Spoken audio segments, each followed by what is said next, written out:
You know, deep inside your brain, there's an ancient program running at this very moment. It's this silent, relentless algorithm, and it's deciding who you trust, who you obey, and whose ideas you just dismiss as noise. Now, this isn't about conscious choice, not at all. This is about a biological ranking system that's been hardwired into our species for survival. So let's dive into this hidden source code of social power.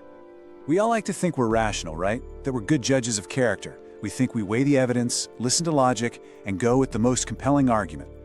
But what if I told you that whole process is pretty much a sham?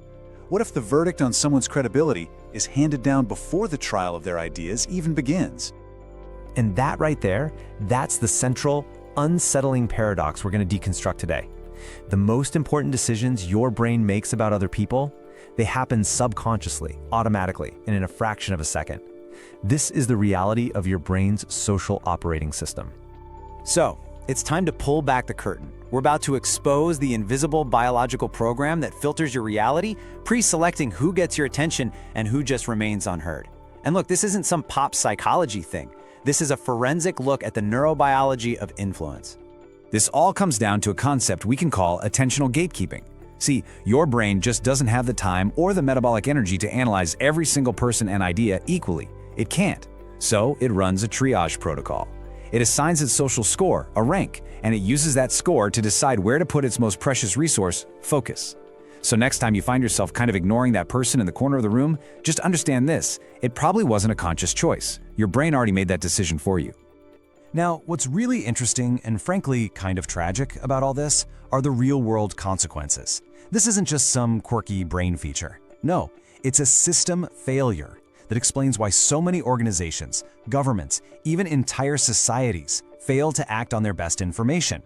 It's a phenomenon we can call neural occlusion.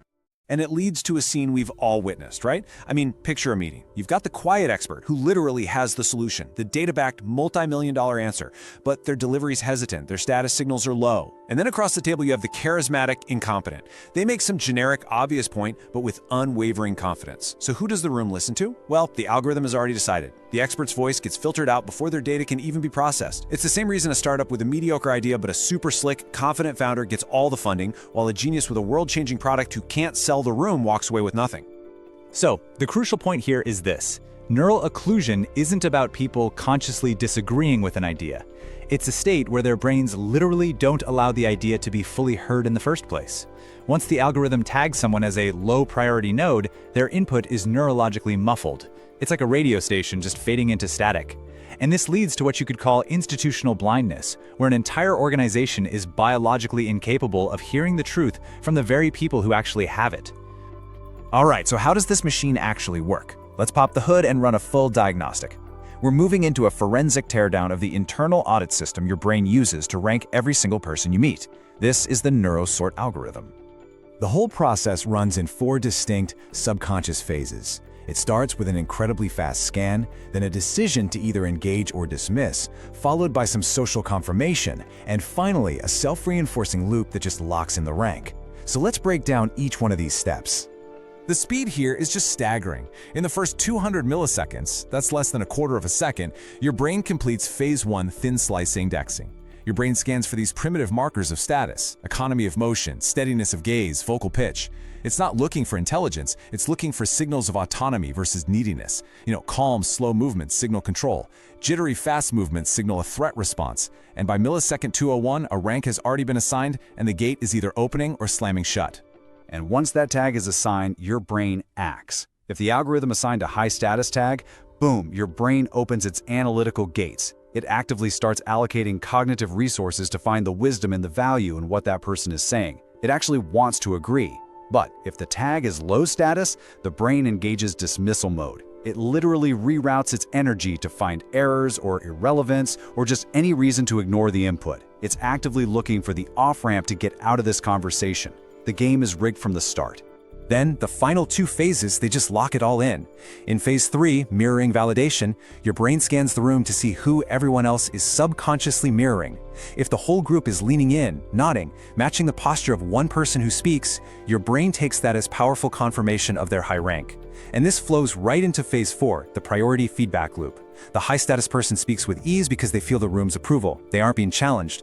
And that very ease is then read by everyone else's algorithm as further proof of their high status.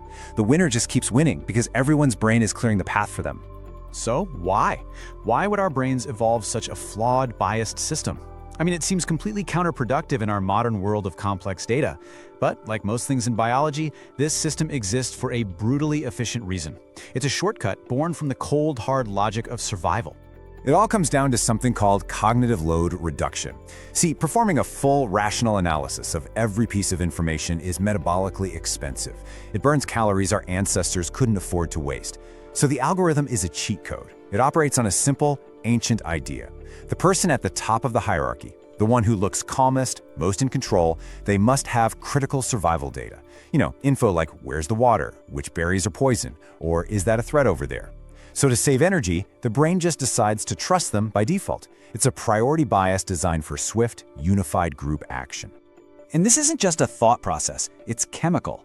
When your brain perceives a dominant, high-status individual, it triggers a shift in your own neurochemistry. It makes you more receptive, more agreeable, and literally, physically, less argumentative. So subjectively, it just feels like their ideas are better, more reasonable. Your own biology is priming you to follow, not to challenge. The algorithm ensures the leader's voice sounds like truth to your subconscious ear. Okay, so we've established we're all running this flawed, primitive software. The big question is, can we do anything about it? And the answer is yes. We can move from being passive subjects of the algorithm to becoming its auditors. So let's dive into the actionable countermeasures you can use to audit and even master this system. The most powerful tool you have for yourself is something called signal decoupling. This is the act of consciously forcing your analytical mind to override the primitive gatekeeper in your brain. So the next time you find yourself instantly nodding in agreement with someone powerful, just pause. Force yourself to ask the question, am I agreeing with the data, or am I just agreeing with their confident vocal tone and their shoulder width? Is it the merit of the idea or the confidence of the delivery? This simple act of auditing can break the spell and let you evaluate the information on its own terms. Now, on the other side of the coin, you can learn to signal relevance to the algorithm in others. And this isn't about being fake, it's about understanding the language the primitive brain speaks. First, move slower. Needy, high-friction movements signal a threat response. Calm, deliberate motion signals that you're not threatened. Second, use a downward inflection. Ending sentences on an up note sounds like a question, right? It signals you need approval. A downward inflection signals a statement of fact. And crucially, become what's known as the unmirrored node. This means you consciously avoid mirroring the posture and timing of others. Instead, you hold your own frame, which subtly encourages them to mirror you. And this forces their brains to re-index you as the source of the room's social gravity. But maybe the most important application of all this knowledge is ethical. It's about practicing what we can call hierarchical hygiene. If you're a leader, your main job is to actively fight this algorithm within your own team.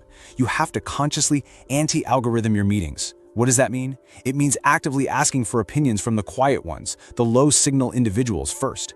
Because you know your own brain and everyone else's is biased to ignore them once the charismatic people start talking. This isn't just good management, it's a form of biological warfare against our own worst instincts. True authority isn't about riding the algorithm to the top, it's about mastering the machine to find the truth. So what's the ultimate takeaway from this whole deep dive? Well, it's this. Your brain's default setting is not optimized for objective truth. It's optimized for social cohesion and saving energy. And as a result, this internal gatekeeper, if you leave it unchecked, will almost always prefer a confident lie over a timid truth.